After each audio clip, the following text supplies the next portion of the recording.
But my question is, how can we fight an ideological war with weapons? How can we ever end this war? The jihadist ideology that you talk about, it's an ideology. How can you ever win this thing if you don't address it ideologically? There are 1.2 billion Muslims in the world today. Of course, not all of them are radicals. The majority of them are peaceful people. The radicals are estimated to be between 15 to 25%, according to all intelligence services around the world. Very often when someone tries to sound the alarm about the dangers of fundamentalist Islam, especially in Western democratic societies, not only are those people very often called racist and bigots, but usually there is a response of, but most Muslims are peaceful. Therefore, it's not fair to be making this accusation. Watch Brigitte Gabriel, a Christian Maronite from Lebanon, currently in the United States, a citizen of the United States who escaped the civil war in Lebanon and knows a thing or two about the subject, how she responds to this quite often point that is brought up. Take a look. Assalamu alaikum. Peace to you all. My name is Saba Ahmed. I'm a law student at American University. I am here to ask you a simple question. I know that we portray Islam and all Muslims as bad, but there's 1.8 billion Muslim followers of Islam. We have 8 million plus Muslim Americans in this country, and I don't see them represented here. But my question is, how can we fight an ideological war with weapons? How can we ever end this war? The jihadist ideology that you talk about, it's an ideology. How can you ever win this thing if you don't address it ideologically? Great question. I am so glad you're here, and I am so glad you brought that up because it gives us an opportunity to answer. What I find so amazing is since the beginning of this panel, which we are here about Benghazi attack against our people, not one person mentioned Muslims. We are here against Islam, or we're launching war against Muslims. We are here to discuss how 4 Americans died and what our government is doing. We were not here to bash Muslims. You were the one who brought up the issue about most Muslims, not us. And since you brought it up, allow me to elaborate with my answer.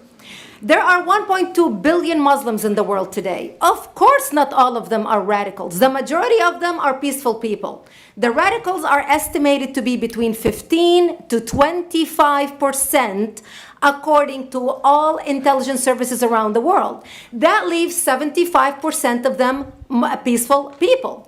But when you look at 15 to 25% of the world Muslim population, you're looking at 180 million to 300 million people dedicated to the destruction of Western civilization. That is as big of the United States. So why should we worry about the radicals, 15 to 25%? Because it is the radicals that kill. Because it is the radicals that behead and massacre. When you look throughout history, when you look at all the lessons of history, most Germans were peaceful. Yet the Nazis drove the agenda. And as a result, 60 million people died. Almost 14 million in concentration camps. 6 million were Jews. The peaceful majority were irrelevant. When you look at Russia, most Russians were peaceful as well. Yet the Russians were able to kill 20 million people. The peaceful majority were irrelevant. When you look at China, for example, most Chinese were peaceful as well. Yet the Chinese were able to kill 70 million people. The peaceful majority were irrelevant. When you look at Japan prior to World War II, most Japanese were peaceful as well. Yet Japan was able to butcher its way across Southeast Asia, killing 12 million people, mostly killed with bayonets and shovels. The peaceful majority were irrelevant.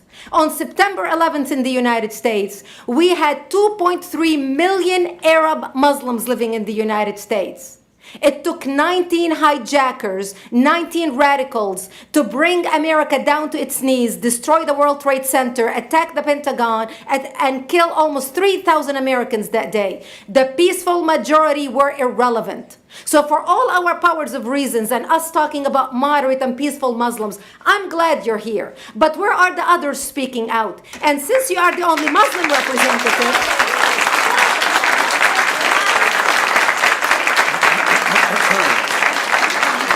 save the applause till the end.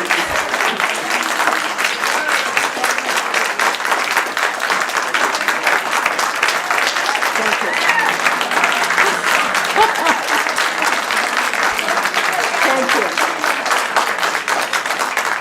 And since you're the only Muslim representative in here, you took the limelight instead of speaking about why our government, and I assume, are you an American? You're an American citizen. So as an American citizen, you sat in this room and instead of standing up and saying a question or asking something about our 4 Americans that died and what our government is doing to correct the problem, you stood there to make a point about peaceful, moderate Muslims. I wish you brought 10 with you to question about how we can hold our government responsible. It is time we take political correctness and throw it in the garbage where it belongs and start calling it fair.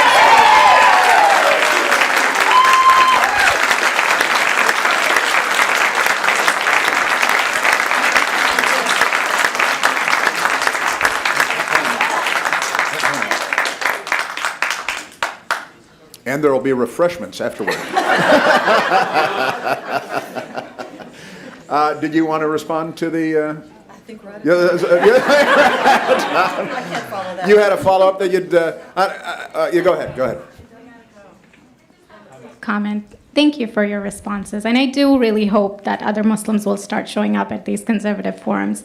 But, as a peaceful American Muslim, I would like to think that I'm not that irrelevant. I'm just as much an American, and I'm very deeply saddened about the lives that were lost in Libya. And I hope that we will find justice for their families. But I don't think that this war can ever be won by just the military. You have to you have to bring Muslims to the table to address this. I think So everyone thank you. agrees that it can't be won Everybody just agrees with militarily, and I think that everyone has said that. Can you tell me who the head of the Muslim peace movement is? I guess it's me right now, so Yeah. thank